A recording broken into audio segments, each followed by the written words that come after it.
Assalamualaikum warahmatullahi wabarakatuh.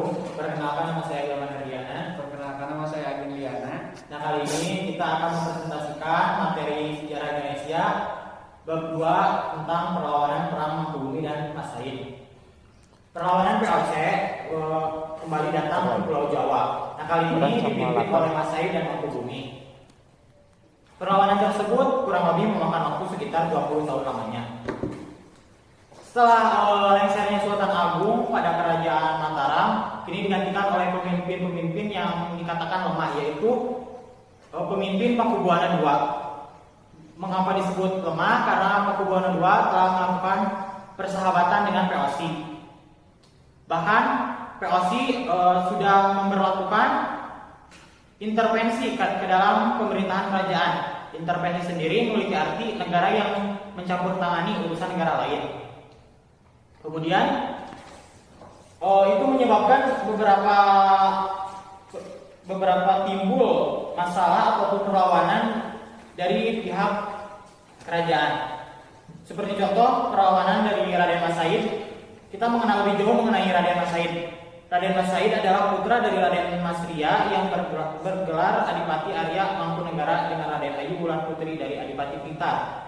Nah, pada usia ke-14 tahun, Mas Said sudah diangkat sebagai gandeng keraton ataupun pegawai rendahan di istana. Dan diberi gelar R.M. Suryokusumo.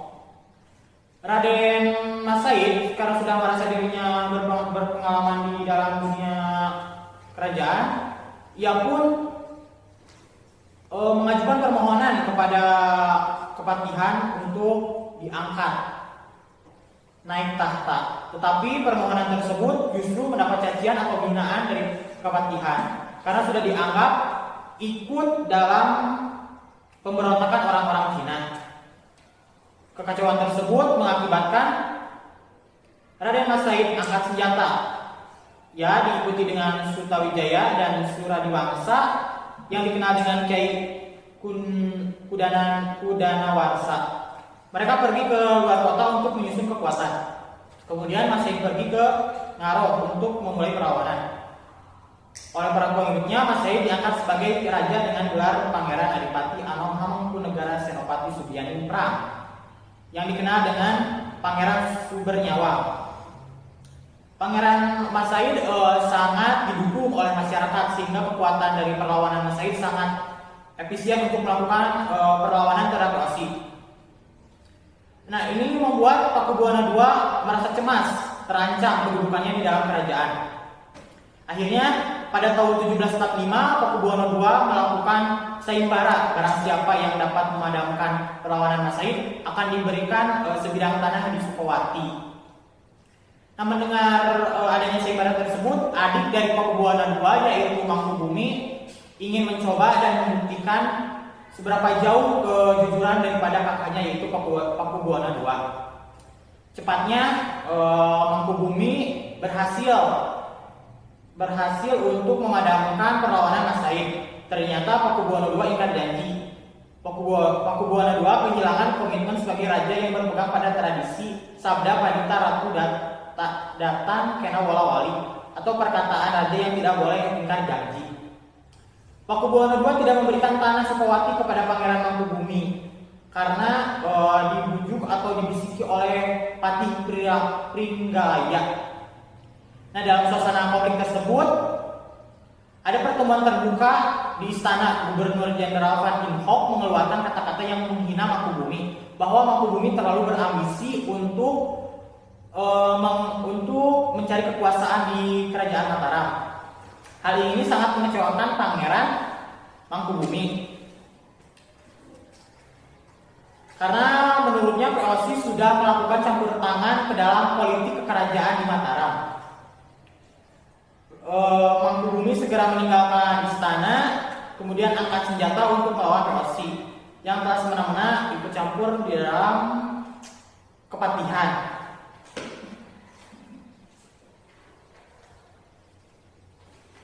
Pangeran Mangkubumi dan pengikutnya pertama kali pergi ke Sukowati untuk menemui Mas Said. Kedua belah pihak sepakat untuk bersatu melawan POC. Nah, Raden Mas Said ini dijadikan mantu oleh Mangkubumi. Mas Said dan Mangkubumi bersepakat untuk membagi wilayah di mana Raden Mas Said bergerak di bagian timur daerah Surakarta ke selatan terus ke Madiun, Ponorogo dengan pusatnya Sukawati.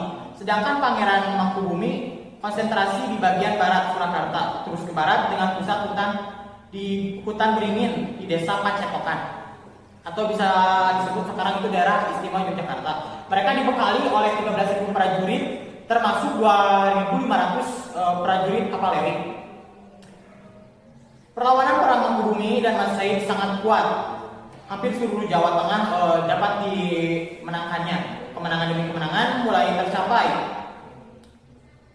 Mendengar perlawanan Mas Said yang semakin kuat, pada 1745 Pakubuwono II terdengar sakit keras. Akhirnya Pakubuwono II meminta kepada Osi untuk datang dan segera membuat perjanjian. Akhirnya Gijsbergen Karel van Hendrik 1762 sampai 1834 mengeluarkan perjanjian yaitu Het al Belang kontrak, sebuah perjanjian yang sangat penting bagi Pakubuwono II.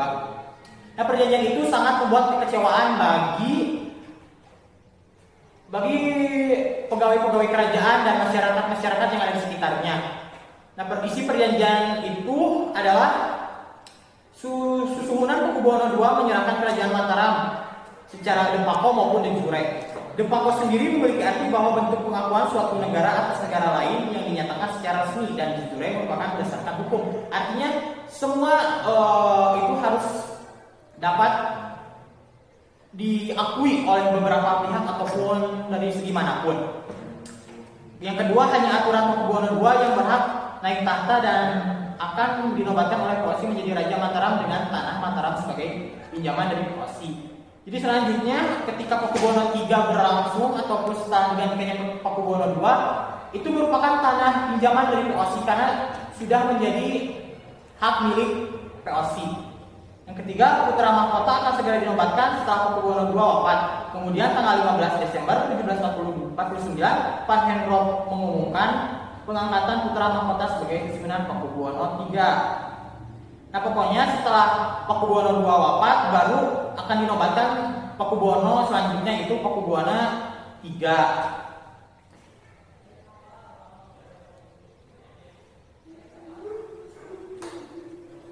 Oleh para pewarisnya, kini Mataram sudah menjadi hak milik POC. Sehingga Mas Said dan Mangkubumi harus meningkatkan perlawanan terhadap kezaliman POC yang sudah mengambil kerajaan Mataram.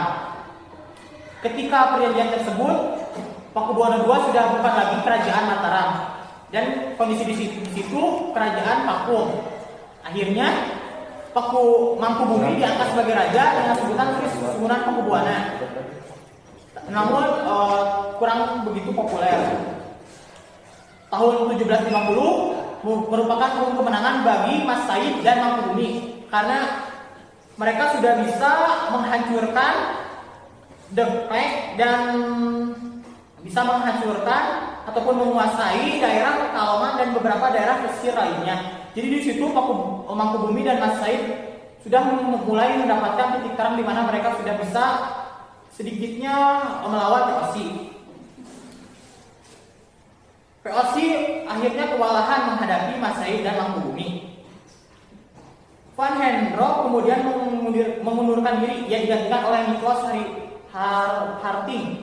Begitu juga dengan Van Inhofe selaku gubernur POC digantikan oleh Jacob Basel. Kedua pemimpin yang baru ini berusaha untuk melawan POC. Mereka mulai memikirkan bagaimana cara untuk melawan POC tanpa peperangan. Seperti itu. Perang dan kekacauan yang terjadi di Mataram itu telah menghabiskan darah yang begitu besar. Sementara perlawanan Pangeran Mangkubumi dan Mas Said belum ada tanda-tanda mau berakhir. Oleh karena itu, penguasa POC terus membujuk kepada Pangeran Mangkubumi untuk berunding. Dengan perantara seorang ulama besar Syekh Ibrahim, akhirnya Pangeran Mangkubumi bersedia berunding dengan POC. Dengan demikian, perlawanan Pangeran Mangkubumi berakhir. Tercapailah sebuah perjanjian yang dikenal dengan Perjanjian Giyanti. Perjanjian ini ditandatangani pada tanggal 13 Februari 1755 di Desa Giyanti. Dalam praktiknya, perjanjian Giyanti hanya berhasil menghentikan peperangan secara militer. Namun peperangan dalam bentuk lain tidak dapat dipadamkan, seperti perlawanan budaya yang tercermin dalam budaya Jawa yang berkembang di Yogyakarta dan Surakarta. Dalam konsep dan kepercayaan Dewa Raja, perlawanan budaya dengan konsep dan kepercayaan Dewa Raja bahkan terus berkembang sampai Indonesia merdeka. Sementara perlawanan Mas Said berakhir setelah tercapai perjanjian Salatiga pada tanggal 17 Maret 1757 yang isinya Mas Said diangkat sebagai penguasa di sebagian wilayah Surakarta dengan gelar Pangeran Adipati Arya Mangkunegara I.